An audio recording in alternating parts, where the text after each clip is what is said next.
Le cercle RH pour parler du secteur de la petite enfance. Alors, la garde à domicile, mais aussi les crèches et évidemment les modes de garde les plus adaptés. Vous qui nous regardez, vous êtes papa, vous êtes maman, vous êtes famille monoparentale. Il faut trouver une solution. Comment faire ? C'est pas toujours simple et c'est parfois un peu cher. On va y revenir parce que les parents les plus précaires ont souvent des difficultés pour accéder à une garde. On en parle avec des acteurs et puis on va bien sûr parler de ce marché de l'emploi pénurique, complexe, avec des difficultés de recrutement et on va en parler avec deux acteurs clés de ce secteur. Claire Lanoux, bonjour. Vous êtes la dirigeante de Babichou Service. Vous êtes venue régulièrement sur notre plateau. Merci. Nous parler des initiatives, de vos actions. Alors, vous n'êtes pas dans les crèches qu'on délimite tout de suite le sujet, vous faites de la garde à domicile. Tout à fait. Donc nous, on accueille les enfants de 0 à 12 ans, donc dès la naissance jusqu'à l'entrée au collège, sur les horaires de sortie d'école, de sortie de crèche. Donc en fait, aussi en garde quand l'enfant est malade. Au dernier moment, si le parent a une obligation professionnelle. Et donc de ce fait, on est extrêmement complémentaires avec les solutions de garde d'enfants collectives. Pas nécessaire de s'approcher si près du micro, Claire. Nous ne sommes pas dans une émission de radio, mais télévisée. Avec nous, Nadège Chauvin, directrice recrutement des professionnels de la petite enfance chez Les Chaperons Rouges, crèche, qui est un très gros du secteur. Combien de crèches pour nous situer un peu les grands chiffres de l'entreprise ? Alors aujourd'hui, les petits chaperons rouges, nous sommes un peu plus de 800 crèches, 805 crèches réparties sur tout le territoire, partout en France.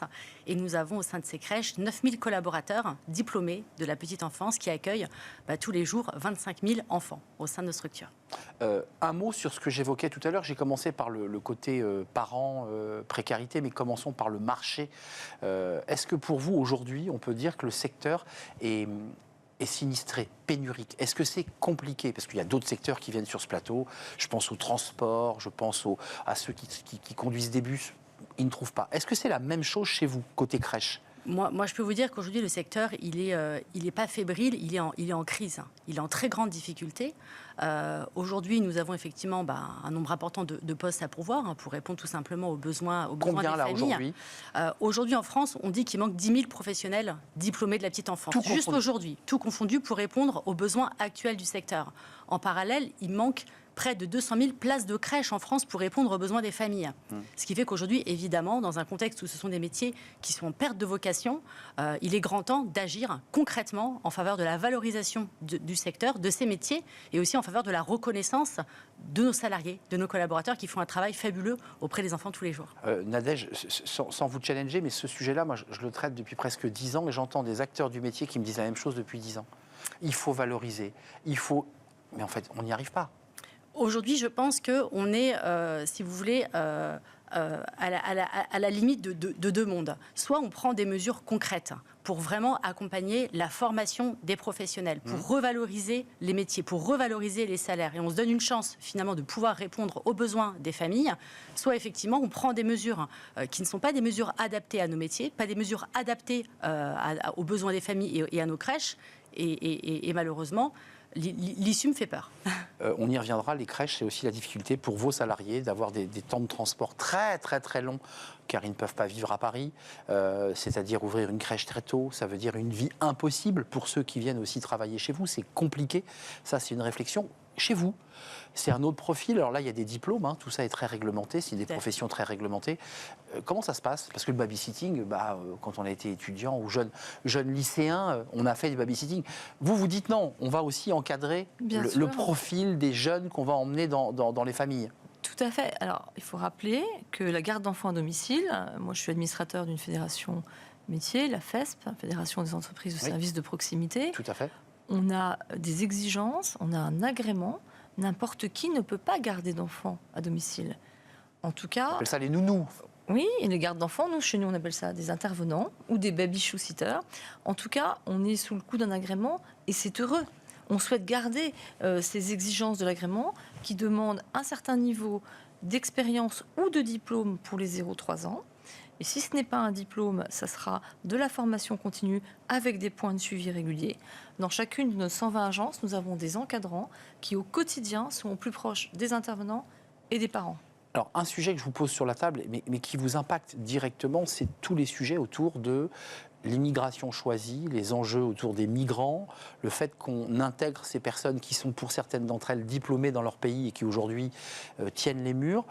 Comment vous regardez ces sujets? Parce que c'est un sujet important, ou en tout cas un vivier de recrutement possible. Est-ce que oui ou non pour vous, c'est une possibilité aussi à la fois de trouver des salariés au poste manquant et en même temps de donner une chance à des citoyens qui sont arrivés récemment sur notre territoire?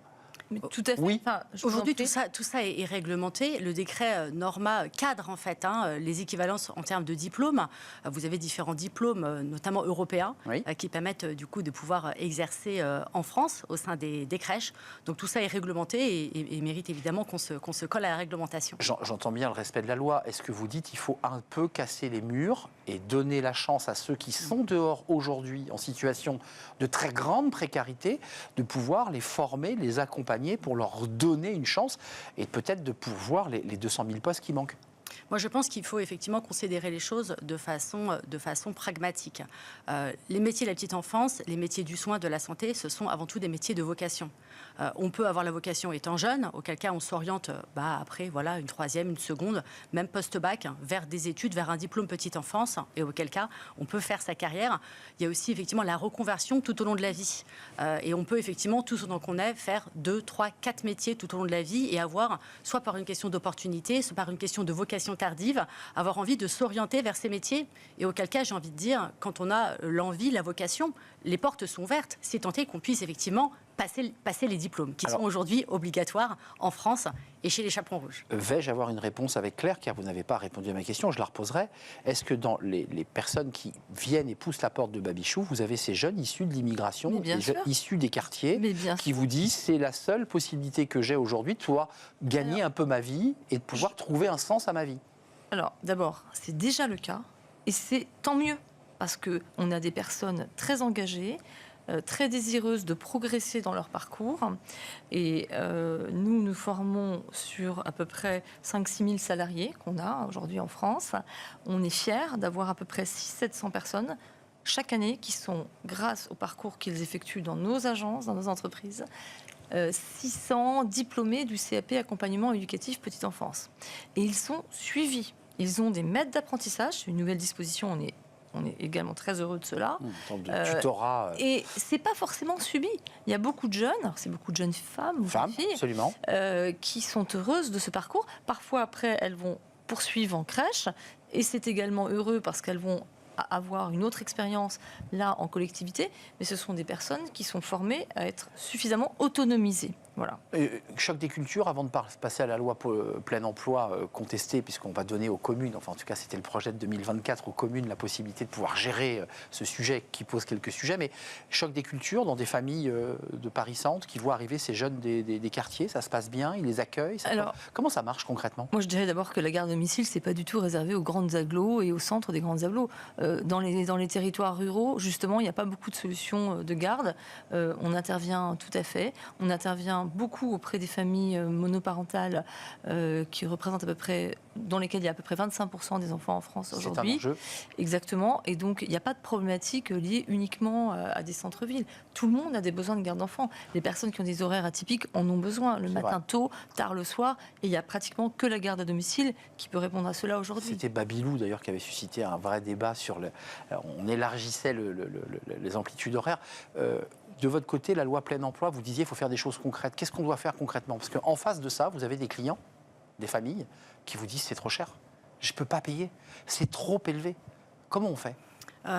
Écoutez, tout l'écosystème est assez complexe. Je pense qu'il faut déjà effectivement repenser ou en tout cas se poser sur tout ce qui est subvention, que ce soit au niveau des micros. Qui vous subventionne? Les départements, l'État? C'est l'État qui subventionne effectivement les crèches, donc je pense qu'il faut effectivement en passer par là. Après, la qualité, effectivement, on dit souvent n'a pas de prix, mais elle a un coût forcément. Hein, donc l'accueil dans des environnements tels que les crèches, ça a évidemment un coût. D'avoir au sein des structures une qualité d'accueil et d'éveil qui soit au rendez-vous des attentes des familles. Aujourd'hui, nos clients, ce sont des entreprises réservataires qui réservent du coup des berceaux. pour leurs salariés parents, qui doivent évidemment aussi contribuer à l'accueil de leur enfant. Ce serait aussi le cas en crèche municipale de toute façon. Oui, de toute façon, le sujet est à peu près équivalent à peu de choses près. Comment ça se passe pour vous, l'idée de réformer, de redonner aux communes le pouvoir de gérer ces sujets? J'ai l'impression que vous êtes moins impacté par ce sujet-là que les crèches. Alors, on l'est quand même un petit peu, et moi j'accueille ça plutôt favorablement. Pourquoi ? Parce qu'aujourd'hui, dans le paysage des modes d'accueil, la garde d'enfants à domicile est souvent complètement éclipsée. Dans les communes, on n'en parle pas, les collectivités n'osent pas. Et pourtant, il y a des initiatives intéressantes.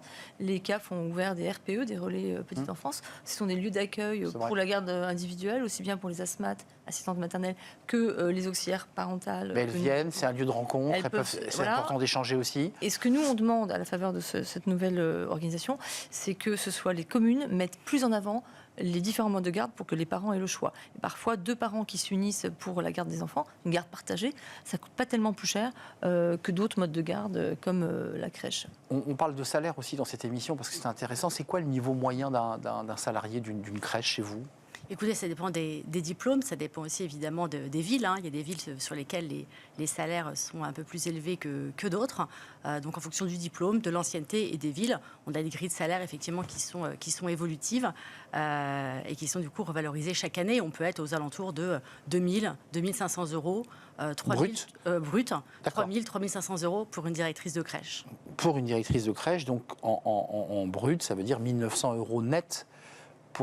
On commence sur ces niveaux de salaire-là pour les auxiliaires de puériculture. D'accord. Les salaires sont plus importants pour les éducateurs de jeunes enfants et encore évidemment plus importants pour les directeurs et directrices de crèche. Donc trois niveaux oui. Au sein d'une crèche. Oui. Le directeur, l'éducateur de jeunes enfants ou l'infirmière, l'auxiliaire de puériculture et à peu près indexé au SMIC sur les auxiliaires petite enfance qui sont là du coup titulaires du CAP essentiellement.